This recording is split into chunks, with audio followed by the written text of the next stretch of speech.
ഞാൻ ഇന്ന് പ്രതിപാദിക്കാൻ ഉദ്ദേശിക്കുന്നത് പക്ഷാഘാതം എന്ന ഒരു അസുഖത്തിനെ പറ്റിയാണ്. നാം എല്ലാം തീർച്ചയായിട്ടും കേട്ട് കാണും. അമ്മൂമ്മയ്ക്കോ മുത്തച്ഛനോ വീട്ടിൽ അല്ലെങ്കിൽ അകന്ന ബന്ധുക്കൾക്കാർക്കെങ്കിലും പക്ഷാഘാതം വന്നു എന്ന്. അത് തീർച്ചയായിട്ടും നമ്മളതൊരു എക്സ്ട്രീം സിറ്റുവേഷനാണ് മനസ്സിലാക്കുക. കൈ തളർന്നു അല്ലെങ്കിൽ കാല് തളർന്നു പോയി, സംസാരിക്കാൻ പറ്റുന്നില്ല, നടക്കാൻ പറ്റുന്നില്ല, കിടപ്പിലായി. അപ്പോൾ ഇതിന് ഈ പല കാരണങ്ങളുണ്ട്. ഈ പക്ഷാഘാതം ഉണ്ടാവാൻ ഹൃദയ സംബന്ധമായ അസുഖങ്ങളാവാം, അല്ലെങ്കിൽ മഹാധമനിയിൽ കൊഴുപ്പിൻ്റെ അംശം വന്നത് തലച്ചോറിലെത്തി രക്തോട്ടം കുറഞ്ഞായിരിക്കാം. തലച്ചോറിൽ രക്തസ്രാവം ഉണ്ടായിട്ട് BP വളരെയധികം കൂടി രക്തസ്രാവം ഉണ്ടായിട്ട് ഒരു ഭാഗത്ത് പ്രഷർ വന്ന് ഒരു കൈയും കാലും തിളച്ച് വന്ന് ഇതേമാതിരി ഞാൻ പറഞ്ഞ മാതിരി കിടപ്പിലാകാം. പക്ഷേ ഞാൻ പ്രതിപാദിക്കാൻ പോകുന്ന കൂടുതലായും ഈ തലച്ചോറിലേക്ക് പോകുന്ന രക്തക്കുഴൽ തുടക്കത്തിൽ മഹാധമനിയിൽ നിന്നും നെഞ്ചിനകത്ത് ആരംഭിച്ച് കഴുത്തിലൂടെ വന്ന് നമ്മുടെ ആഡംസ് ആപ്പിൾ ആ ഒരു പൊസിഷനിലാണ് ഇൻറ്റേർണൽ കരോട്ടിഡ് ആർട്ടറി എന്ന് പറഞ്ഞ് നേരെ ബ്രെയിനിലേക്ക് പോകുന്നതും, എക്സ്റ്റേണൽ കരോട്ടിഡ് ആർട്ടറി നമ്മുടെ ചെവി, മൂക്ക്, തൊണ്ട, വായൊക്കെ അതിലേക്കുള്ള രക്തോട്ടം കൊടുക്കുവാനുമാണ്. അപ്പോൾ ഈ തലച്ചോറിലേക്ക് പോകുന്ന ഇൻറ്റേർണൽ കരോട്ടിഡ് ആർട്ടറിയുടെ തുടക്കത്തിലും അതിന് മെയിൻ രക്തക്കുഴലിൻ്റെ അവസാനത്തിലുമായി കൊഴുപ്പിൻ്റെ അംശം കുമിഞ്ഞു കൂടി അത് രക്തോട്ടം ഉണ്ടാവാൻ തടസ്സം ഉണ്ടാവുകയോ, അല്ലെങ്കിൽ അതിലും ബുദ്ധിമുട്ടായിട്ടുള്ള കാര്യം എന്ന് പറയുന്നത് ആ ഉൾ ലൈനിങ്ങിൽ എന്തെങ്കിലും ക്രാക്കോ അല്ലെങ്കിൽ ചെറിയൊരു ചില്ലറ പൊട്ടൽ വന്ന് അവിടെ പ്ലേറ്റ്ലെറ്റ്സ് അല്ലെങ്കിൽ രക്തം കട്ട പിടിക്കുക, അല്ലെങ്കിൽ ഈ കൊളസ്ട്രോൾ മൊത്തമായി ചെറിയൊരു ക്രാക്ക് വന്ന് രക്തത്തിൽ വന്ന് രക്തോട്ടത്തോടു കൂടി അത് തലച്ചോറിലെത്തി ഏതെങ്കിലും ഭാഗത്തോ ചെറിയൊരു ഭാഗത്തോ വലിയൊരു ഭാഗത്തോ രക്തോട്ടത്തിന് തടസ്സമുണ്ടായാൽ സ്ട്രോക്ക് ഉണ്ടാകുന്നതാണ്. ഇതിനുള്ള ചികിത്സയാണ് കൂടുതലായും എൻ്റെ പരിമിതമായ അനുഭവത്തിൽ ഞാൻ ചെയ്തിട്ടുള്ളത്. അപ്പോൾ പക്ഷേ ഇങ്ങനെ പക്ഷാഘാതം വളരെ സീരിയസ് ഉണ്ടാവുന്നതിന് മുമ്പ് തന്നെ അവർക്ക് ചെറിയ ചെറിയ സിംറ്റംസ് വരാം. അതായത് പെട്ടെന്ന് നടന്നുകൊണ്ടിരിക്കുമ്പോൾ ഒരു കണ്ണിൽ പെട്ടെന്ന് ഒരു സ്ക്രീനിങ്ങിന് മുമ്പിൽ എന്തോ ഒരു തടസ്സം മാറി തോന്നുക. കുറച്ച് കഴിഞ്ഞ് നിന്ന് കഴിഞ്ഞാൽ നമുക്കത് മാറുകയും ചെയ്യും. അത് എമൊറാസിസ് ഫ്യൂഗാക്സ് എന്ന് പറയും. അത് കണ്ണിൻ്റെ അസുഖം കൊണ്ടല്ല. സാധാരണ ഇതൊരു കണ്ണ് ഡോക്ടറെ അടുത്ത് പോകും, അവർ പറയും കണ്ണിൻ്റെ പ്രശ്നമല്ല, വേറെ നെർവ്സിൻ്റെയോ രക്തോട്ടത്തിൻ്റെയോ എന്ന് പറഞ്ഞാൽ അവർ ഞങ്ങളുടെ അടുത്തേക്ക് വിടും, അല്ലെങ്കിൽ ഒരു MD ഫിസിഷ്യൻ്റെ അടുത്തേക്ക് വിടും.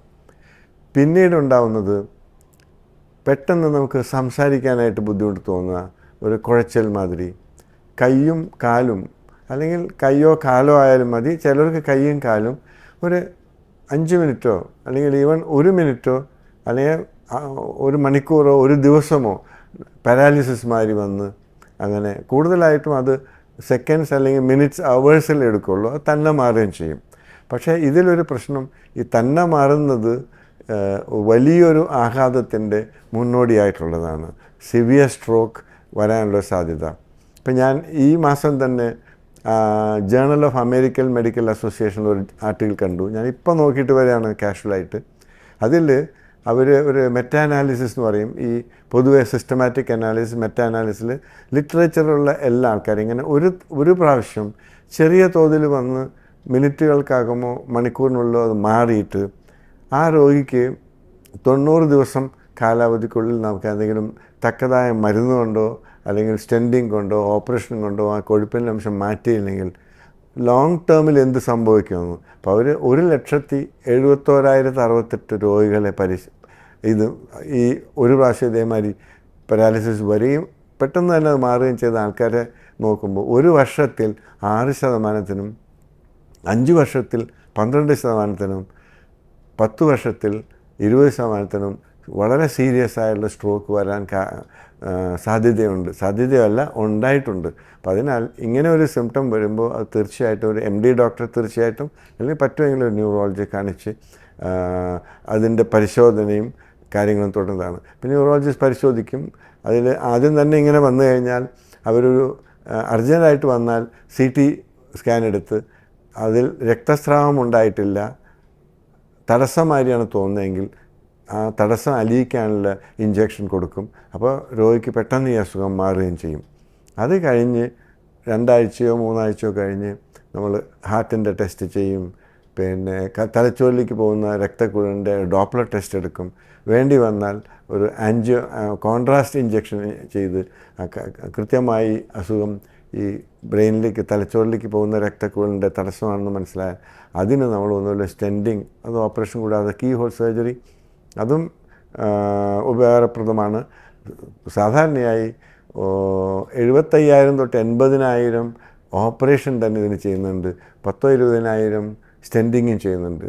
മുഖ്യമായും ഓപ്പറേഷൻ ചെയ്ത് നമ്മൾ ഈ കഴുത്തിൽ തലച്ചോറിലേക്ക് പോകുന്ന രക്തക്കുഴൽ തടസ്സം മാറ്റി കാലിൽ നിന്നുള്ള അശുദ്ധ രക്തക്കുഴലിൻ്റെ ഒരു 5 സെൻറ്റിമീറ്റർ വെച്ച് അത് നമ്മൾ പറയുന്നത് ഒരു ആർട്ടീരിയോപ്ലാസ്റ്റി അത് വികസിപ്പിച്ച് വെക്കാനുള്ളത്. അതെല്ലാം ക്ലീൻ ചെയ്ത ശേഷം ഞങ്ങൾ വികസിപ്പിക്കും. അത്രയും നേരം ഞങ്ങൾ എന്ത് വെച്ചിട്ടുണ്ടെങ്കിൽ ഒരു കരോട്ടിഡ് ഷണ്ട് എന്ന് പറഞ്ഞൊരു ഷണ്ട്. അപ്പോൾ അതായത് 10 മിനിറ്റിനുള്ളിൽ ക്ലീനിങ് എല്ലാം കഴിഞ്ഞ് കഴിഞ്ഞാൽ പിന്നെ നമ്മൾ ഒരു 100 അല്ലെങ്കിൽ 200 cc ബ്ലഡ് ഒരു മിനിറ്റിൽ ബ്രെയിനിലേക്ക് കൊടുത്തുകൊണ്ടാണ് ഈ പാച്ചിങ് ചെയ്യുക. അങ്ങനെ ഇവിടുത്തെ വന്നതിന് ശേഷം ഞാൻ 25 ഓപ്പറേഷനും ശ്രീജിത്തയുള്ളപ്പോൾ 350 അങ്ങനെ അടക്കം 305 സർജറി ചെയ്തിട്ടുണ്ട്. 100-150 പേഷ്യൻസിന് എനിക്ക് ഓർമ്മയുണ്ട് അവർക്ക് ഈ സ്ട്രോക്കോ വേറെ ഒന്നും തന്നെ വന്നിട്ടില്ല. 10-12 കൊല്ലം നമ്മൾ 15 കൊല്ലം കഴിഞ്ഞ് ആൻജിയോഗ്രാം എടുക്കുമ്പോൾ പഴയ രീതിയിൽ നോർമൽ ആയിട്ടുള്ള അപ്പിയറൻസ് ആണുള്ളത്. അപ്പോൾ ഈ സ്ട്രോക്ക് നമുക്ക് മനസ്സിലായാൽ അതായത് ട്രാൻസിയൻറ്റ് ഇസ്കീമിക് അറ്റാക്ക് എന്ന് പറയും. അല്ലെങ്കിൽ ചില ആൾക്കാർക്ക് സ്ട്രോക്ക് വന്ന് കാലക്രമേണ ശരീരത്തിൽ ബ്ലഡ് തിന്നേഴ്സ് തന്നെ അത് അലിയിച്ച് കളഞ്ഞ് അവർ ഒരാഴ്ചയോ ഒരു മാസത്തിനുള്ളിൽ നന്നായിട്ട് റിക്കവർ ചെയ്താലും അവർക്ക് ഇതേ പ്രൊസീജിയർ ചെയ്ത് നമുക്ക് ഫ്യൂച്ചറിൽ വരാതെ നോക്കാം. അപ്പോൾ ഈ പക്ഷാഘാതം കൊണ്ട് ലോകത്ത് എനിക്ക് തോന്നുന്നത് 20 മില്യൺ ആൾക്കാർക്ക് സ്ട്രോക്ക് വരുന്നുണ്ട്. അതൊരു 2 മില്യൺ ആൾക്കാർ മരിച്ചു തന്നെ പോകുന്നുണ്ട്. ബാക്കി പല ആൾക്കാരും കിടപ്പ് രോഗികളും സ്വന്തം കാര്യം വരെ നോക്കാൻ പറ്റാത്ത അവസ്ഥയാണ്. അതുകൊണ്ട് ഈ സിംറ്റംസ് വന്നാൽ തീർച്ചയായിട്ടും ഒരു ഡോക്ടറെ അടുത്ത് പോകണം. ഡോക്ടർ നോക്കിയിട്ട് പരിശോധിച്ച് അസുഖം മനസ്സിലായാൽ ഈ തലച്ചോറിലേക്ക് പോകുന്ന രക്തക്കുഴലിൻ്റെ ഉള്ള തടസ്സമാണെങ്കിൽ നമുക്ക് വലിയ ബുദ്ധിമുട്ട് കൂടാത്ത വലിയൊരു സ്ട്രെസ് ഇല്ലാത്തൊരു ഓപ്പറേഷനോ സ്റ്റെൻഡിങ്ങോ ചെയ്ത് അത് മാറ്റാവുന്നതാണ്. Thank you very much.